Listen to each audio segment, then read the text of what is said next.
নমস্কার বন্ধুরা, welcome back to live আড্ডা ফুটবল। তো বন্ধুরা, আরও একটা নতুন ভিডিওতে তোমাদের সকলকে স্বাগত জানাই। বন্ধুরা, ভিডিওটা শুরু করার আগে তোমাদের কাছে একটাই অনুরোধ, সেটা হচ্ছে যে আমাদের এই চ্যানেলে যারা প্রথমবার, তারা অবশ্যই কিন্তু আমাদের এই চ্যানেলটাকে সাবস্ক্রাইব করে পাশে থাকা বেল আইকনটি অল করে রাখবে, যাতে সবার প্রথমে এরম খেলার আপডেট তোমাদের কাছে পৌঁছে যায়।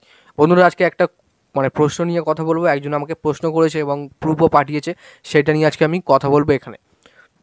তো বন্ধুরা, সবার প্রথমে আসি কে নিই। তো সুকান্ত ভট্টাচার্য তিনি আমাকে একটা প্রশ্ন করেছেন এবং তিনি এক জায়গা থেকে খবর পেয়ে আমাকে জিজ্ঞাসা করেছে, আমার কাছে জানতে চেয়েছে যে মেন ব্যাপারটা কী। তো এবার কথায় আসি। তো তিনি যে জিনিসটা পাঠিয়েছেন সেটা হচ্ছে মোহনবাগান নাকি তাদের নতুন রাইট উইঙ্গার অর্থাৎ একটা প্লেয়ারের সাথে কথাবার্তা চালাচ্ছে, এমনটা কিন্তু খবর পাওয়া যাচ্ছে, তিনি কিন্তু আমাকে জানিয়েছেন। তো দেখো, সেই প্লেয়ারের নাম হচ্ছে ডায়লান পায়রাস। এই ডায়লান পায়রাস, যার বর্তমান বয়স কিন্তু 24 বছর বয়স, এবং তিনি অস্ট্রেলিয়ার একটা টিমে খেলে, এ লিগে খেলে।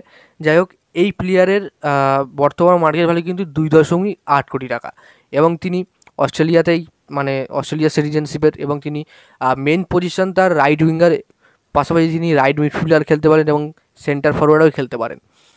এখন তিনি উইদাউট ক্লাবে আছেন, এই প্লেয়ার কিন্তু মেলবোর্ন সিটিতেও খেলেছিল। যাই হোক, এই প্লেয়ারের সাথে নাকি মোহনবাগান কথাবার্তা চালাচ্ছে, যেমনটা শোনা যাচ্ছে। আর এই প্লেয়ার কিন্তু 22টা ম্যাচ খেলে দুটো গোলও আছে আর কি এই প্লেয়ারের, এবং একটা অ্যাসিস্টও আছে। যাই হোক, যথেষ্ট একটা ভালো প্লেয়ার।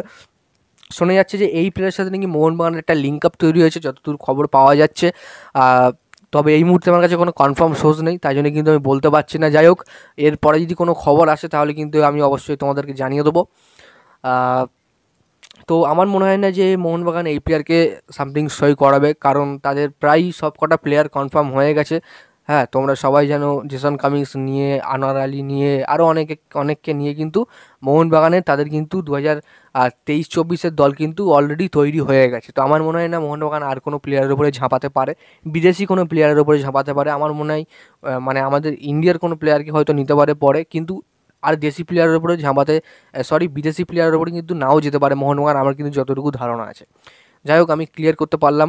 আশা করি তোমাদের ভিডিওটা ভালো লেগেছে। আজকের ভিডিও এখানে শেষ করছি। যদি তোমাদের ভিডিওটা ভালো লেগে থাকে তাহলে অবশ্যই লাইক করে দিও, আর আমাদের এই চ্যানেলে প্রথমবারের জন্য হয়ে থাকে চ্যানেলটাকে সাবস্ক্রাইব করে পাশে থাকা বেল আইকনটি অল করে রেখো।